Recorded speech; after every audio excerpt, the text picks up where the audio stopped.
Hey, what's going on, good people? Welcome to Russ Can't Fly. It's cold, baby, it's cold.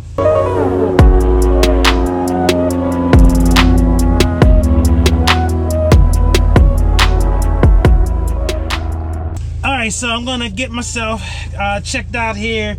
And one of the things I will say is winter flying is always interesting. We'll talk more when I get in the air, but definitely thank you guys for joining me on this journey. I'm gonna do a flight, and then as we get up there and I'm making my way, gonna do some flying, gonna do a circuit, land at Quakertown, an airport that I've never landed at before. And actually the reason why I want to go to Quakertown is one of my fellow pilots in BPA is flying out of there, and another brother that I know also flies out of Quakertown. So they thought I would, since I've never been there, I'll land on the way back to Doylestown. So let's get this party started. Let's get this plane fired up, and yeah, let's make it happen. Clear prop.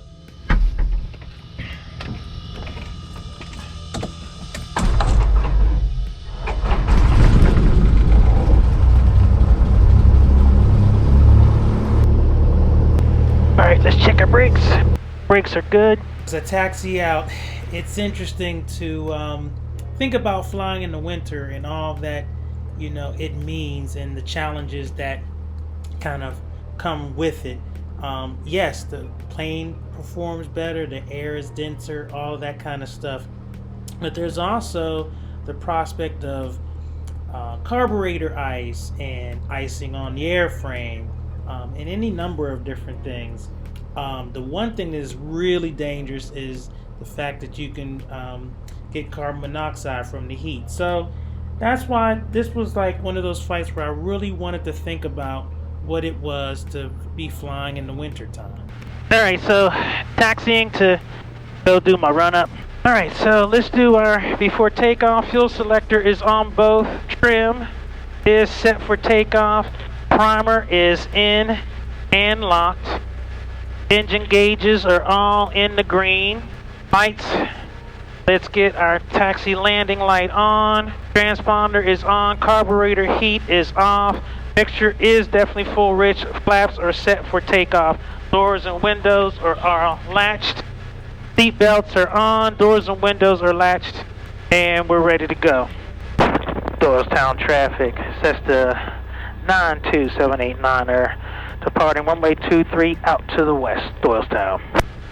Alright. Nobody coming on final, nobody on the field. We're ready to go. Okay, so as I taxi to the active runway, I know my hat looks crazy, but brother's head gets cold, so gotta protect my dome, man. So that's why I have it kind of half on, half off, because I need some heat on my head. Okay, I got 2-3. 2-3. Alright, we're good. Heels to the floor, full power. Alright, engine instruments in the green, oil temp, oil pressure, suction, all look good. Airspeed is coming alive. And she's ready to fly. Little something. Alright, I'm looking for traffic. Doylestown traffic, Cessna 9er 2789er. Right crosswind turn out of the pattern to the west, last call Doylestown. Alright, I'm on my way up to 4-5. So, climb checklist. So mixture, full rich. I like my throttle where it is. Taxi landing light is coming off. Engine instruments all look good. And climb checklist complete. So I'm going to go up to 4,500 and we'll get on our path. And I was quiet there for a little bit because I had to, was looking for traffic. There's a couple, Doylestown traffic, as you can hear, there's a couple planes that were coming in. And it's actually nice out here today, so there's going to be a lot of people, I think, out and about. So just making my way up to 4-5. Once I get up here, we'll talk about this winter flying thing, because there's definitely some things to consider as you're flying in the winter. And so just making my way up to 4,500 feet. I'm at 4,500 to go. All right, at 45, let's get that nose down, and gonna get myself cruised out.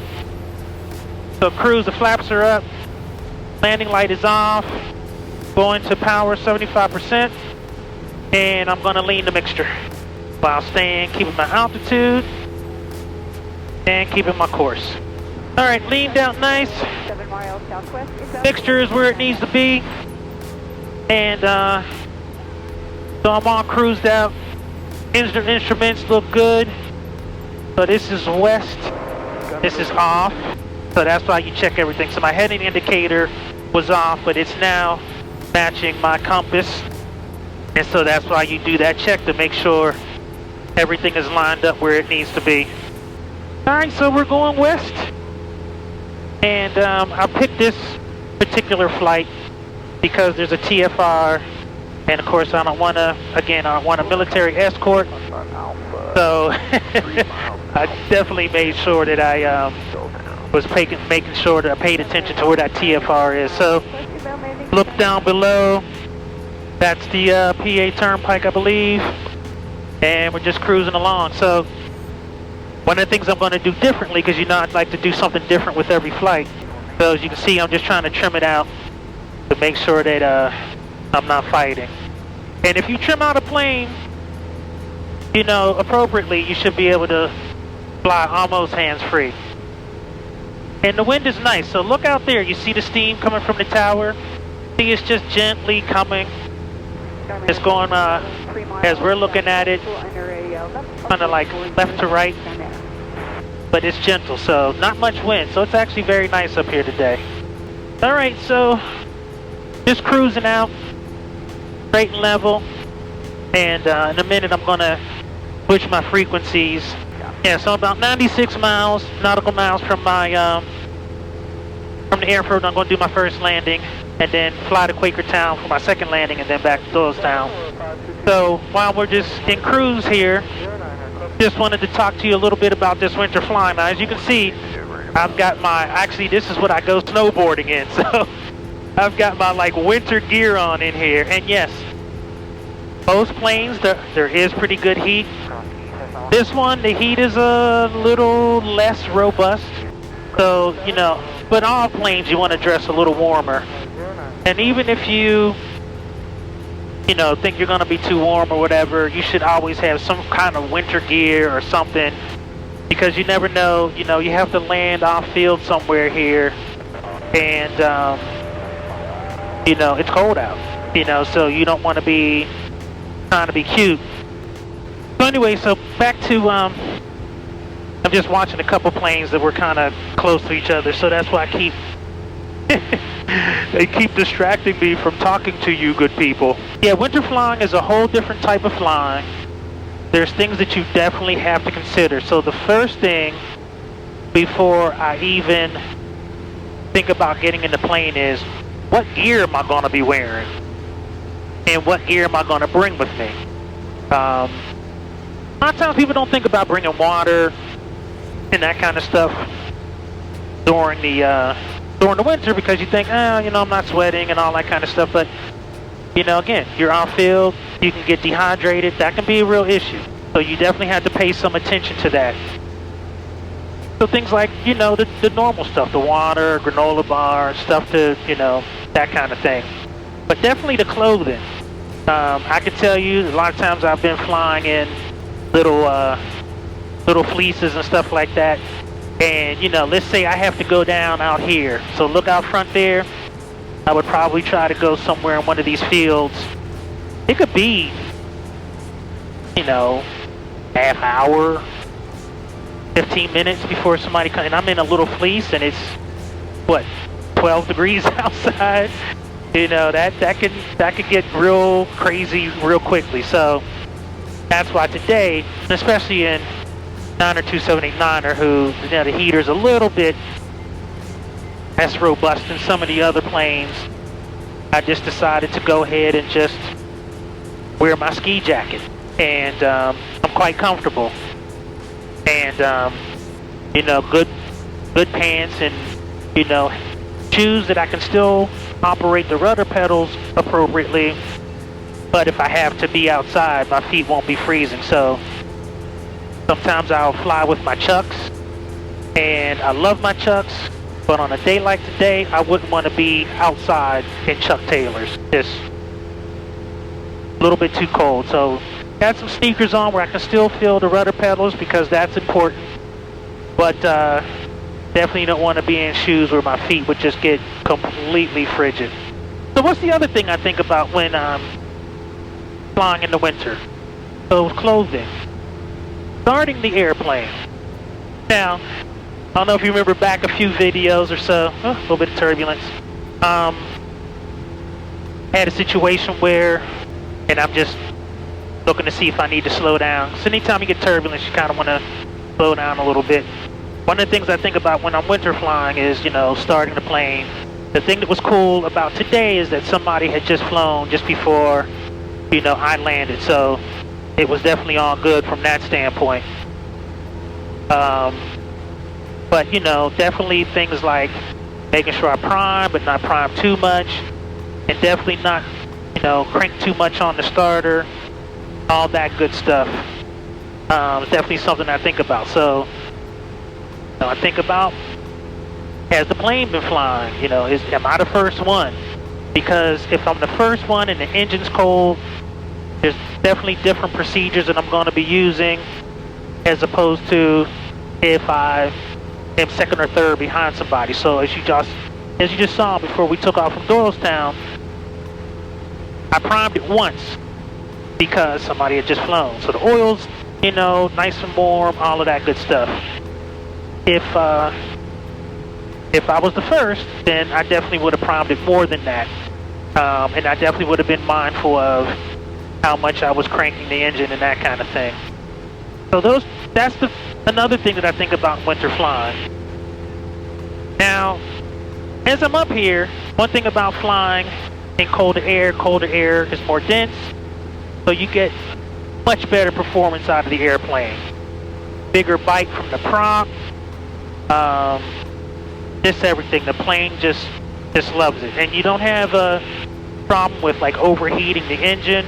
You can shock cool it, you know, and that's on the back end of a flight when you're coming in for a landing and stuff. Getting ready to fly over Reading. Definitely want to be looking at, you know, the performance of the plane, which is going to be great, but there's a lot to consider because it's cold.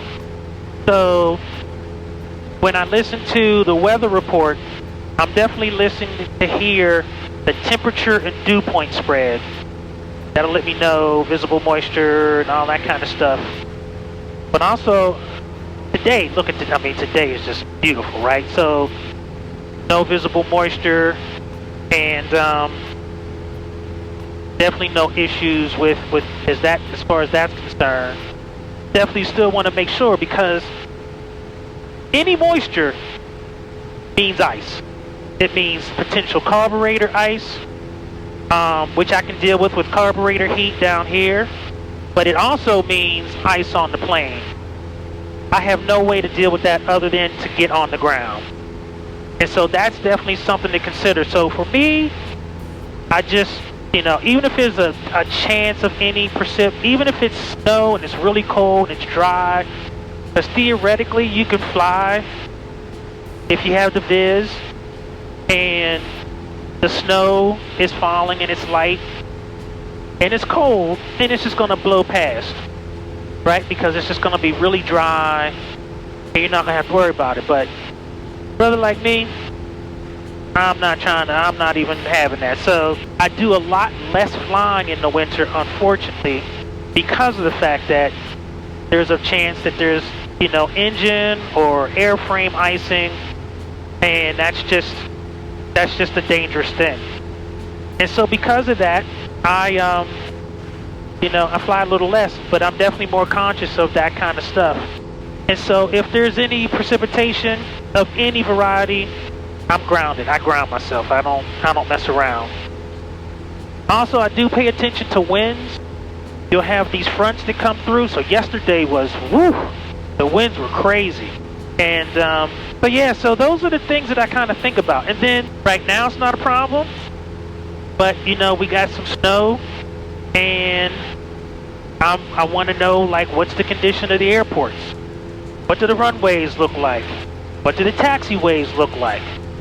And it's not to say that, you know, if there's a little bit of snow and ice on the runway, you can't go there, but you just need to be cognizant. Okay, well, what's the length of the runway? Is it a 5,000 plus foot runway in length? Or is it more like a 2,500 runway in length? And that means a lot. So, because remember, you know, if it's ice and snow, brakes in the car, brakes in the plane, rubber tires on ice operate the exact same way. They're going to slip. So I'm going to be east of the field. And yes, you're like, you're going back to deck? Yes, because again, what's new is Quakertown on the way back. But again, Airport, still winter flying, and I'm still getting experience. And so the idea here is to, you know, make sure I get my experience. And so I always try to be mindful of the length of my videos. And so I'm in the 16th minute, it looks like. And so because of that, I am going to continue this in another part. And you will get to see me land at deck and Quakertown. So until then, Russ Kid, Russ can fly. I'm out. Take care and thank you for joining me on this journey. Peace.